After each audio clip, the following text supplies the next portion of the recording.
So welcome back to the Jonathan and Barbara Silver Foundation for round two of a conversation between Bruce Gagnier, the sculptor and painter, and me. I'm Michael Brenson, the artistic director of the foundation, and we're pleased, honored to welcome Bruce here today. We've known each other for a long time, and he knew Jonathan for longer than that. He met Jonathan in 1964. They were both students at Columbia. They both took courses with Peter Agostini that I know were very important to Jonathan. And then Bruce and Jonathan knew each other over many years. Bruce brought him to the New York Studio School to teach in the 80s when Bruce was the acting dean. And then they remained friendly until Jonathan died in 1992.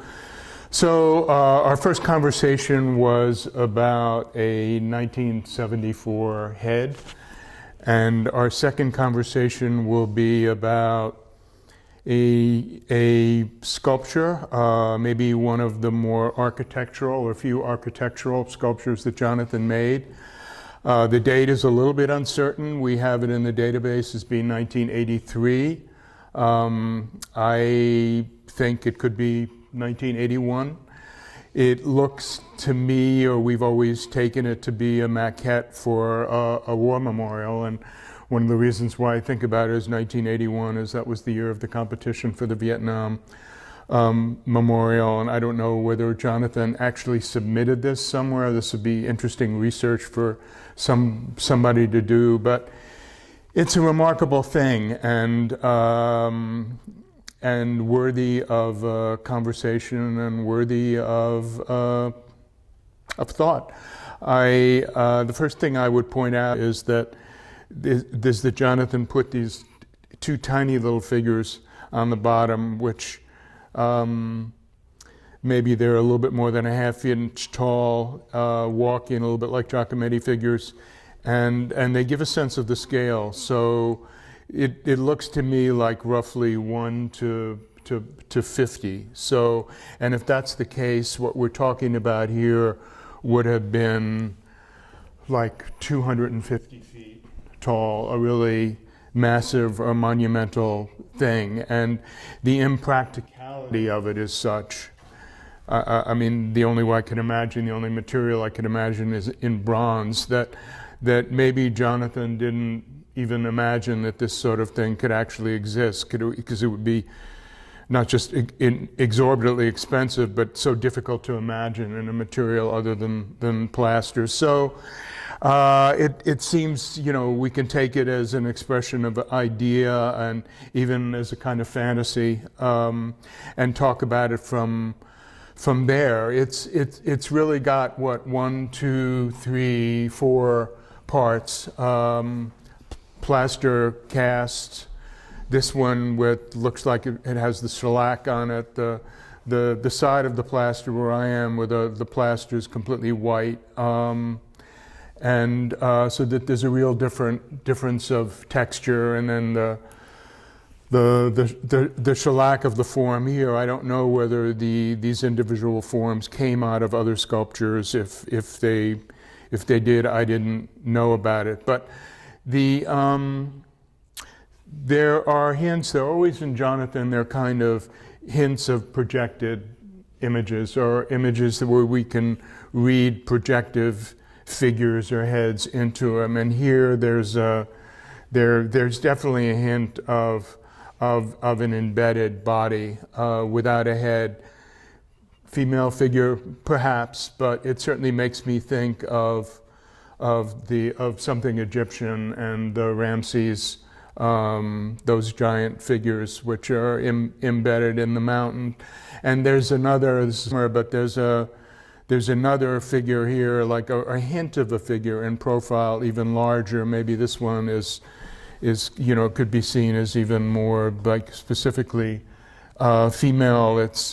It's hard to tell, and then on top of that, there's this silhouetted form here, which is a little bit like a head, which from other angles can connect to a body here. And the silhouetted image always, interests me, because if we see here like a hint of an actual body, maybe with a torso and legs and feet, then the head, a silhouetted head like that feels more like an after image, like a memory image. So it's more like something in the mind, maybe something in the unconscious, I don't know, but a kind of looming form which is as much a memory image as something that we can imagine as maybe the head of an actual body.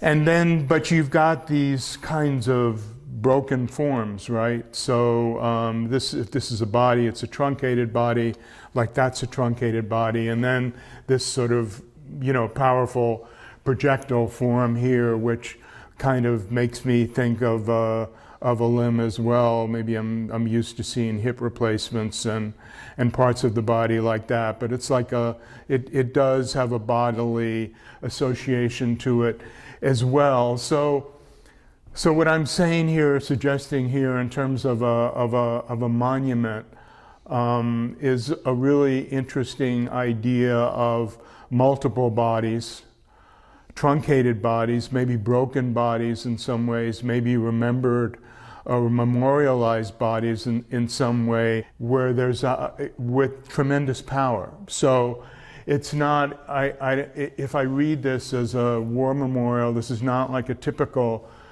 like war memorial, but it is an idea of body parts, of bodies that have had a certain kind of history to them and a difficult history to them, where there's a certain amount of physical suffering, but it's all organized together into some kind of reparative structure where there still exists as parts, but the parts take on like a new possibility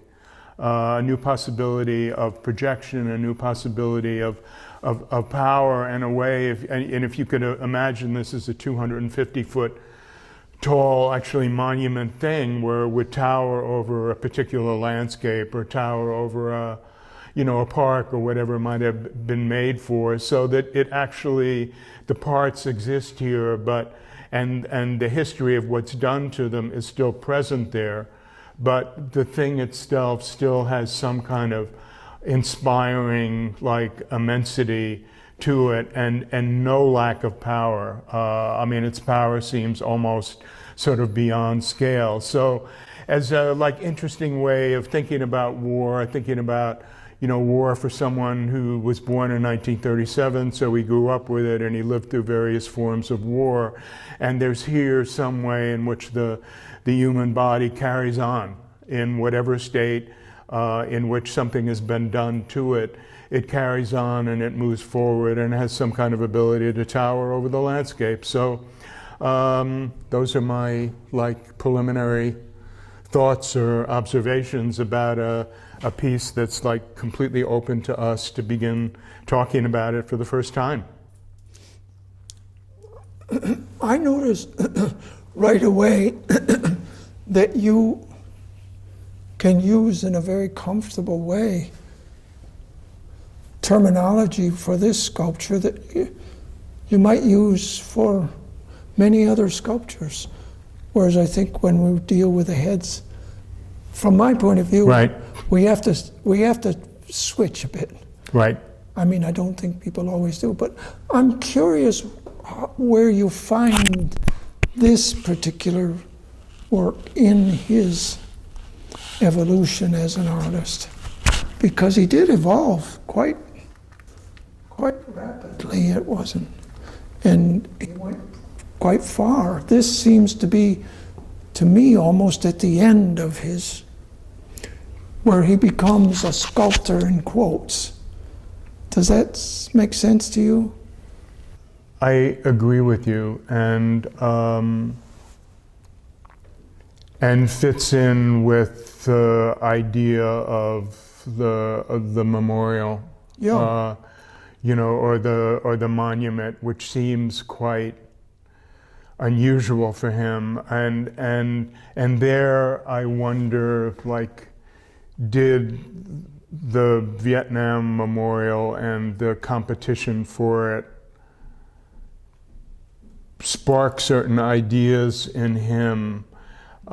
Because I think this idea of repair or reparation and projection and this history of what had been done, what human beings have done with with bodies over time, like all of these are ideas that are implied, but there are very few attempts to organize them into like something that can be seen like a larger social statement. So the heads themselves seem more private, and I agree with you in a different kind of language. So maybe he's trying here to begin this process of moving his language that he was developing in the heads into like a more kind of installation or theatrical or social realm where he's thinking now about a social space, like a space that other people can inhabit, and what could the work offer there? So you think there was a shift in his consciousness of where he was going, and it was toward a more social, narrative, public kind of.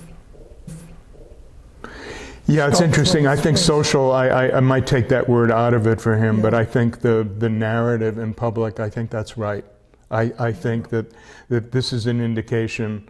I mean, if it would be 1983, then it would be like after he had visited the Medici Chapel, which he talked about as a sculpture that could, or a series of sculptures that could completely transform a space and turn a space into some kind of theatrical conceptual world. But I don't know. I mean, it might have come just after that. Is there still some kind of idea of a funerary, monument here? There's definitely, I think a lot of the work is, connected in some way to the notion of survival, right? Yes. And here with an image like that, it becomes more overt. There are more hints of ruin, or overt hints of ruin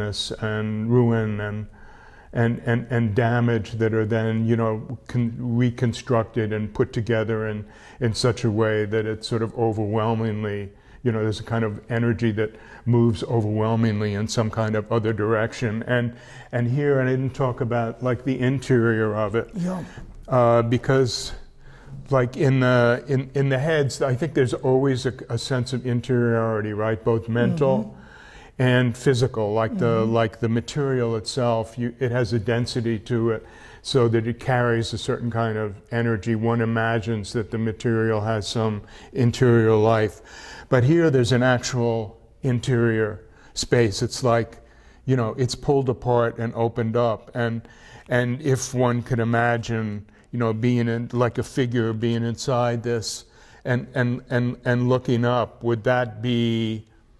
I mean, it'd be very different than Richard Serra's like towers where they're constructed steel and you're looking up. There's much more light here, and probably much more sense looking up of actual transcendence. I mean, it seems like, he's willing to.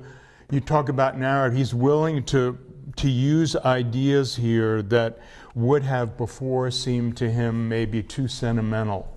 Yeah. To want to go near them in terms of sculpture. So it might, be some kind of shift from either something that triggered the shift or an indication of a shift that had begun to happen. And what year did you say this? So this is either 1983, which is the date we have in our database, and I'm sure there's some reason for it, or 1981, which is, I'm not sure why that locks into my own mind, but it's one of the three. It's right in that period where he started to come back to the figures, and then it's 2 years away from where he began these complicated multi-figure installations that became whole spaces and galleries. And around that time, I believe, that was when certain artists introduced figuration into abstraction.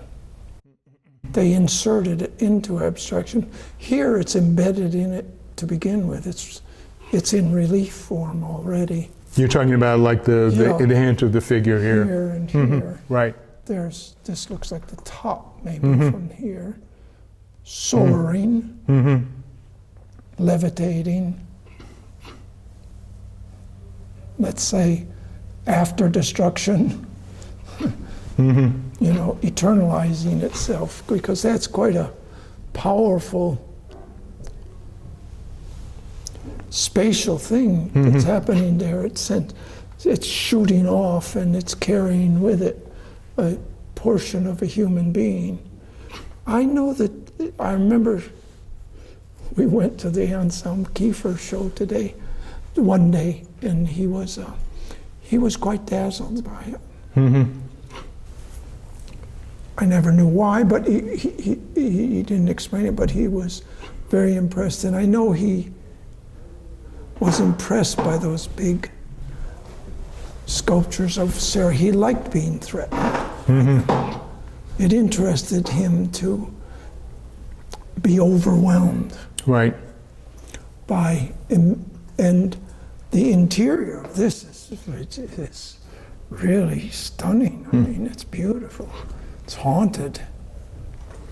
Well, maybe, you know, Kiefer at the time in the early 80s when those paintings came in, the straw paintings, and then the ability and some, you know, within some grand heroic language to actually take on the trauma of war, in you know, his case as a German in World War II, it was itself a certain form of permission that you could do that in art, and you could do it in a way that was heroic, you know, that had this, you know, heroic grandeur, because that way of thinking would have been really off bounds before, and by you know, doing that, you could take on issues and emotions that people would stay away from. So, I mean, I think we come back to the question of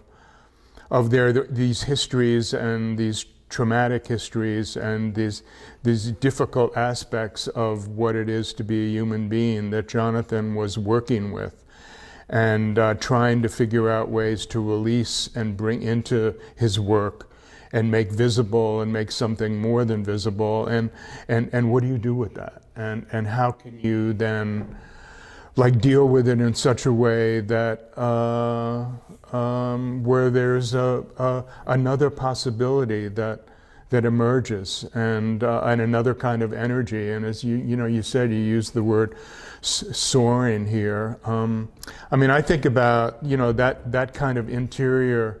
I mean, it has also like the quality of a cave, right? Yeah. I mean, there's something almost prehistoric in that, like going into someplace, you know, like here, like the earth is opening up.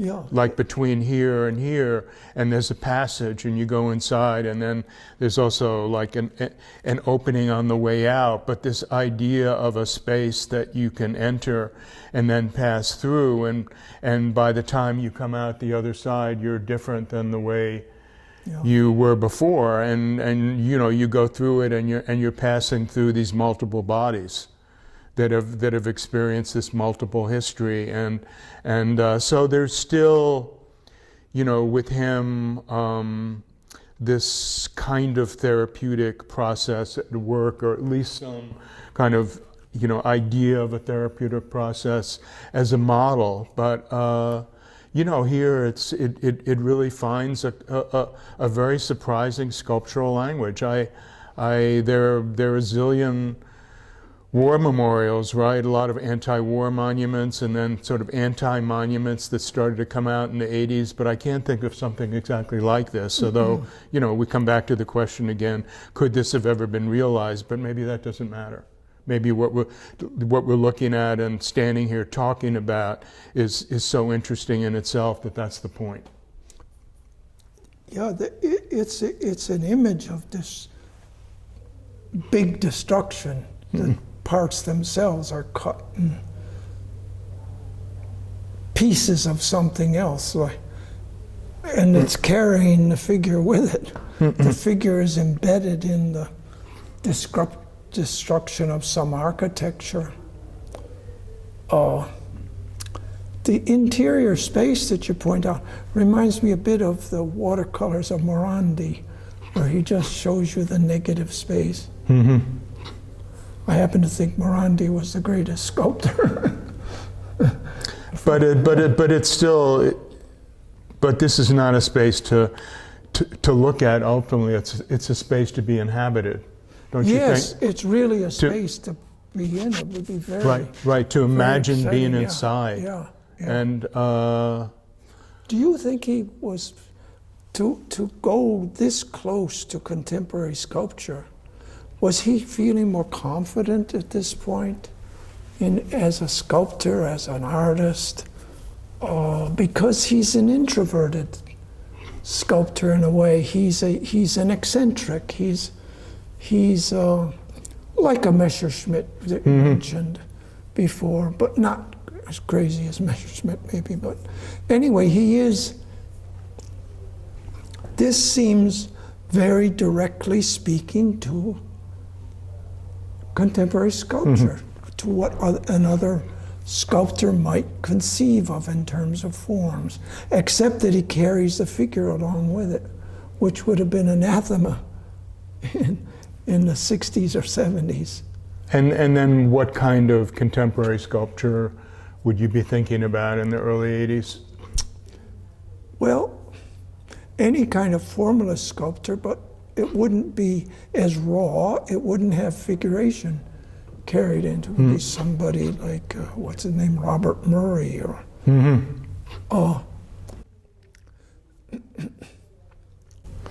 But when if we go back a little further, there are sculptors who were working in the late 50s and 60s who were abstract expressionist sculptors. I don't know how you'd feel about entering that into your description of Rubenekian, for instance. There are a couple others I looked up the other day. I've forgotten their names now, but they were involved maybe with, I always felt they were trying to be the abstract expressionist sculptors. And as he goes along, I can see he becomes, his work folds into, let's say, a more historical classic sense of, or a classic sense of what became historical sculpture. Interesting. I think Nakian is like an interesting name to bring up.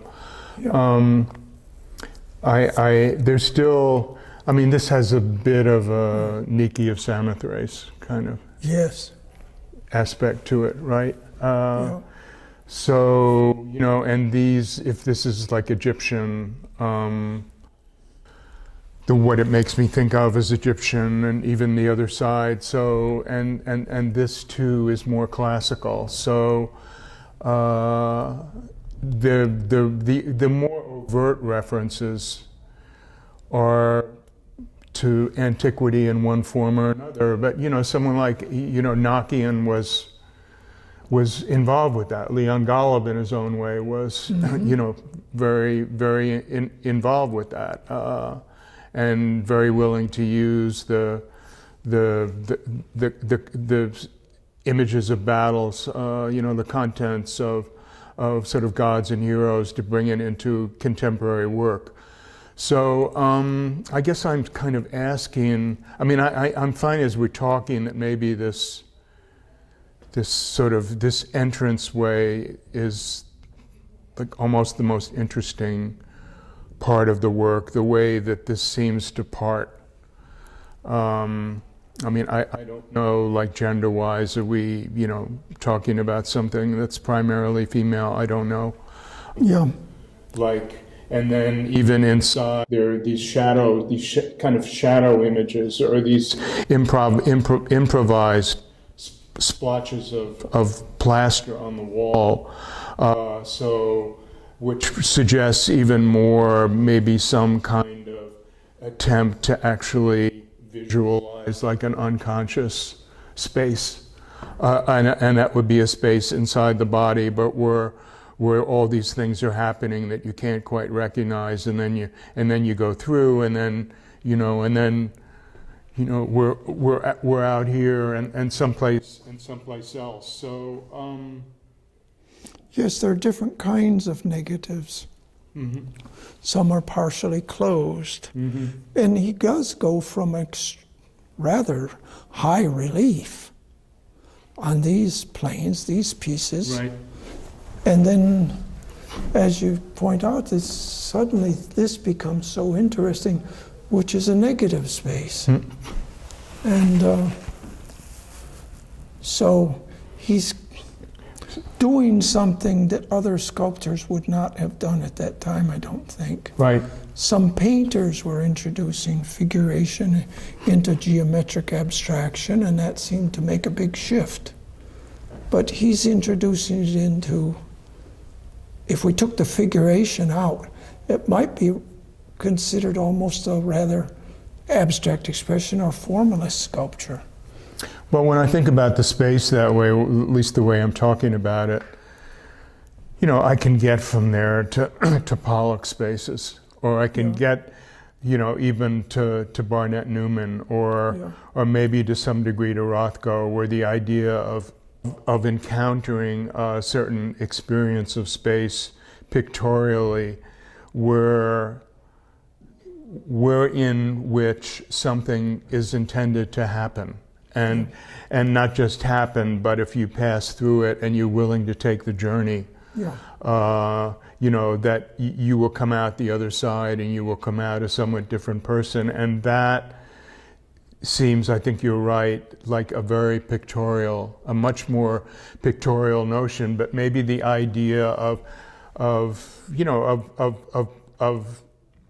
transferring that from painting to sculpture, is within this language is an interesting one. And then, we have to mention that within earth art at the time, certainly within what, Michael Heiser was doing, where they were providing actual passageways, in the earth or in mountains or whatever for people to pass through. So somehow this notion of space, which is opening up here, is very different than the notion that had existed before in Jonathan's work. It's like a break here, and suddenly, and I hear you, the work is beginning to connect in all sorts of other ways to art. It's compositional, isn't it?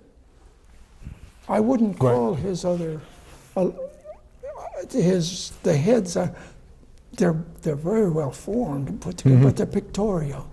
I wouldn't consider them sculpturally compositional, but this is.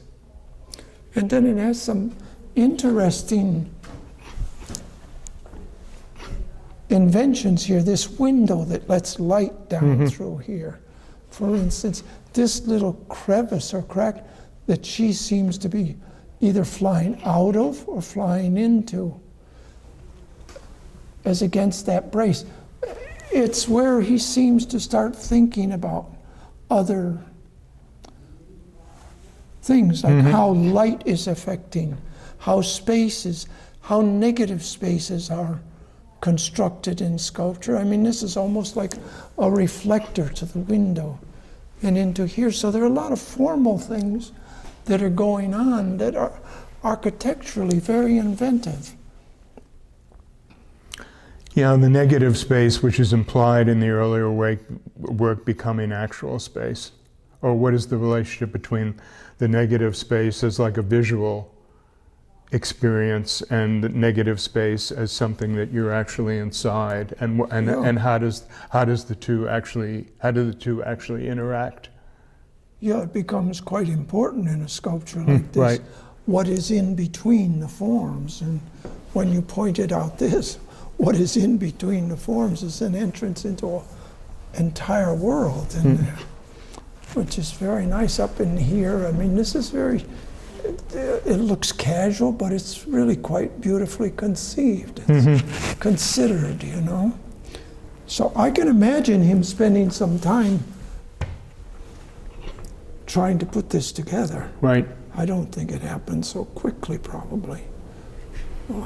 I mean, it's interesting to me, like if I think about like that projectile on top, and as you say, it's a projectile to which an image of a body, it's sort of underneath it, attached. And there is a notion of power or even artillery firing it, but it is not a weapon. Like if this is a war memorial, this is not something that is calling for more war or even necessarily heroic commemoration of people who have died. It is somehow empowering in an imaginative way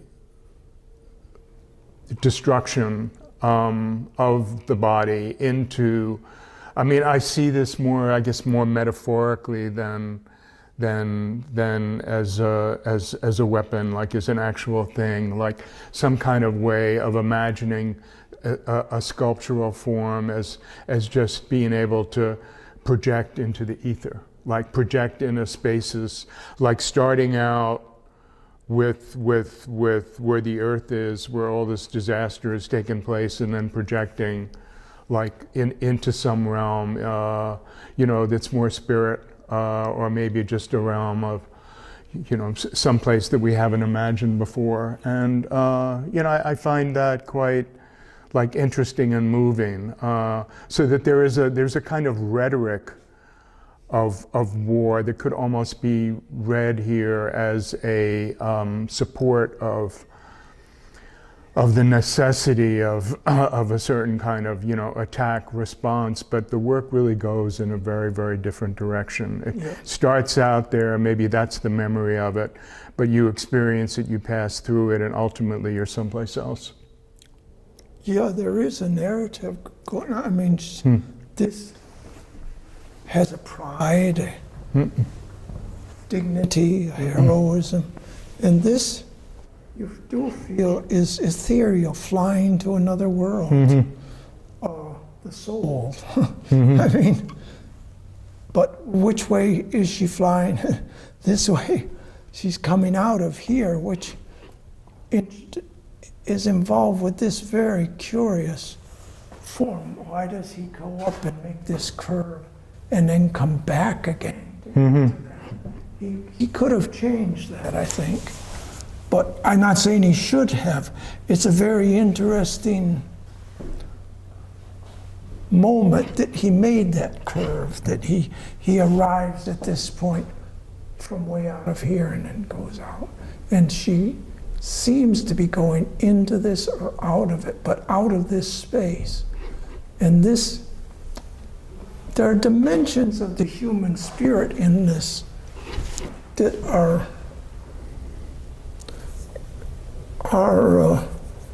decisive. I mean, he could have cut off some of the organic quality of this body and maybe reduced its fleshiness, its dignity, and also here he could have flattened this out, but he didn't. He left these very real. So I don't think of anybody doing this in this context at that time. That is, we do read that as a head. I do a little bit. Just a little bit. Just a little. I'm not sure if I want to, really. Right. I would not like to read that as a head. Does it make it too literal? I don't know how it would fit in to the narrative. This makes sense to me. Destroyed, death, image of eternity or pure space. If that were a person's head looking at this, and this was a shoulder, I would become confused. Just what it reads to me as something that helps to propel this forward. And why do we get the, the kind of soiled shellac, if it's what it is, and then on the other side here, the complete whiteness, like the whiteness with that sense that nothing has yet happened. It's certainly not yet soiled. It's so clean. Would we have noticed this on other sculptures, the difference between soiled and clean? It's very noticeable here that there's a dark side and a light side, like Piero's Resurrection or something. Right. You have life and you have death. You have two very different coloristic messages going on. And it suddenly, in this type of sculpture, becomes important. I think in some of the heads it goes on, but it's not so important. So maybe as a final question, where you spoke at the beginning, like the earlier work, the heads of Jonathan, where there's a different idea of sculpture there, and maybe even an idea of sculpture that we don't yet have the right language for, or at least haven't appreciated in the sense of knowing that it needs a different language. And then you said here we're more in a traditional, like he's within the language of sculpture. Even when you talk about composition, I mean, what you're saying, the different names, and I'm wondering if that's a problem for you or a strength or simply a sign of a change. I feel that he's speaking more to the contemporary world of art when he puts a figure into a formalist composition. This is really quite extraordinary. What can I think of? Susan Rosenberg's horse in a geometric abstraction. It starts happening at that time, and sometimes it felt at that time somebody's making a joke of this very serious, pure structural, pure plastic event. Somebody's making a joke out of it. Somebody's defiling the purity of the Greenberg world. I don't think Jonathan would have cared one way or another. So these figures are embedded in the forms he's using. And where is the subject, really? It's a war monument. The subject, to me, is really in the smashing of a figure and its passage from, let's say, life to death. It may seem a little bit melodramatic, but I think this comes out in work that comes after this. He can be melodramatic. Yeah, his willingness, because the anti-narrative thrust of his work was entirely to get away. It was the idea that if, excuse me, if you moved into this narrative direction, that you were in a world of sentiment, and that sentiment at that point was destructive to any kind of real seriousness of where art needs to be. And then there's something that's coming back here. And I think that what you're saying about this being a work where he wants now to become part of a larger conversation of contemporary art, and the art around him, that's a real shift. Thank you. Thank you, Michael, very much. I've enjoyed this very much, and revisiting this work is a challenge to me, and a reintroduction to how good he really was. The body of work is an important body of work, and I'm not sure I realized how solid it really was. And no safety in repetition or product management whatsoever. It was a very personal adventure, I think. Yeah. Thank you.